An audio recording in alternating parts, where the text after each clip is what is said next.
Hello scholars, अब हम बात करेंगे कि इम्पोर्टेंट कैरेक्टरिस्टिक्स क्या होते हैं बिजनेस एनवायरनमेंट के। नाउ फर्स्ट पॉइंट पे आते हैं कि टोटलिटी ऑफ एक्सटर्नल फोर्सेस क्या होता है। तो इसमें जो बिजनेस एनवायरनमेंट होता है is the sum totals of all those factors. कौन से फैक्टर्स होते हैं?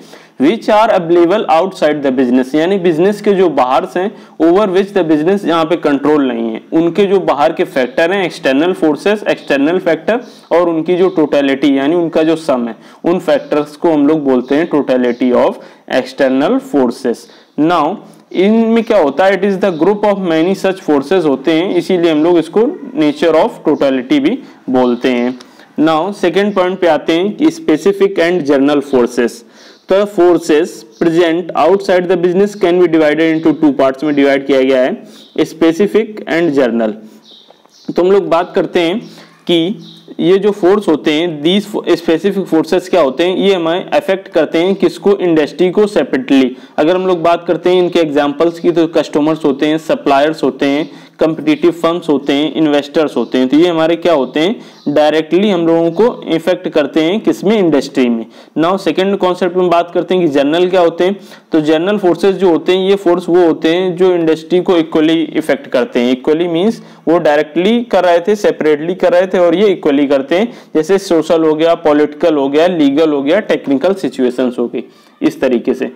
नाउ थर्ड पॉइंट पे आते हैं, that is our inter relatedness.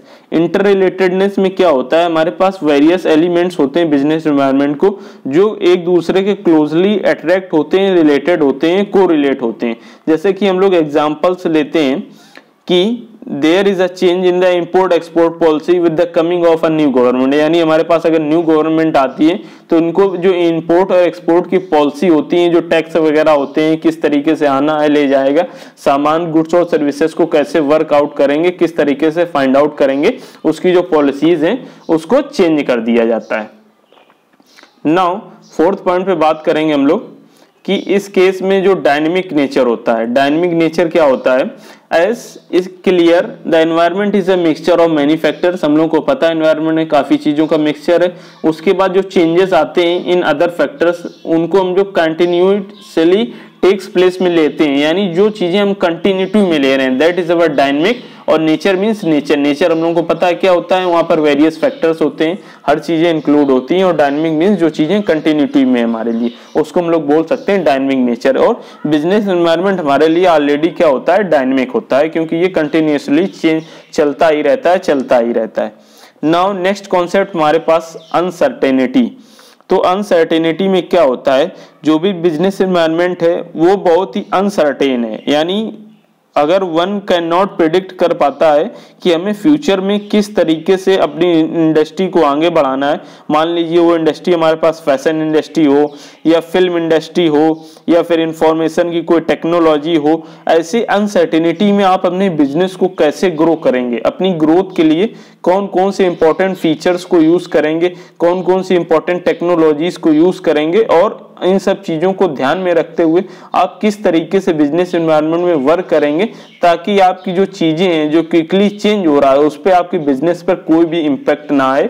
और इम्पैक्ट ना आने के बाद जो आपका बिजनेस है वो कंटिन्यूटी के साथ ग्रोथ होता रहे।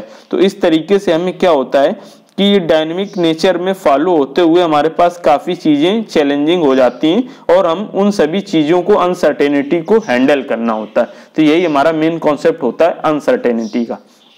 नाउ अब हम लोग बात करते हैं, जो नेक्स्ट है हमारे पास कॉन्सेप्ट, कॉम्प्लेक्सिटी। कॉम्प्लेक्सिटी में हम लोग देखते हैं कि जो हमारे पास मेन कॉन्सेप्ट है कि environment comprises of many factors, यानी हमारा जो इन्वायरमेंट है मैनी फैक्टर्स के साथ मिलकर बना हुआ है। ये जो फैक्टर्स होते हैं रिलेट करते हैं एक दूसरे से।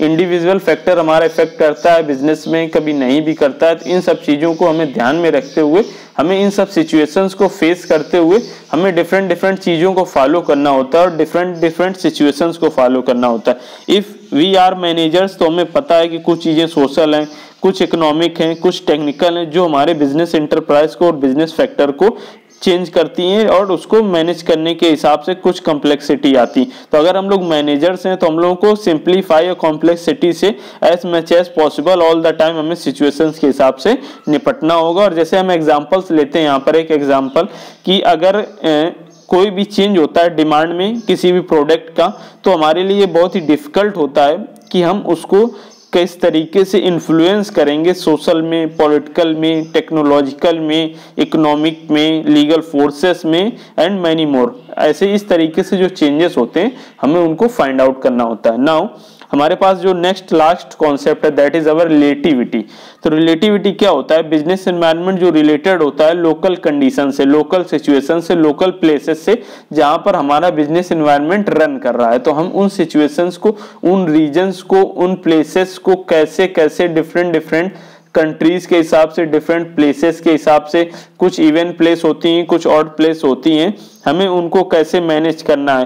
कि जैसे मान लीजिए हमारा बिजनेस एनवायरनमेंट है वो एक रिलेटिव कॉन्सेप्ट है, फिर जैसे जो हमारी टेक्नोलॉजी है वो जापान से है और इंडिया की टेक्नोलॉजी अलग है और पाकिस्तान की टेक्नोलॉजी अलग है। इस तरीके से हम लोग मल्टीनेशनल एंटरप्राइज वे में काम करते हुए अपने माइंड को वर्कआउट कराते हुए फॉर्मुलेट करते हैं different policies according to different countries.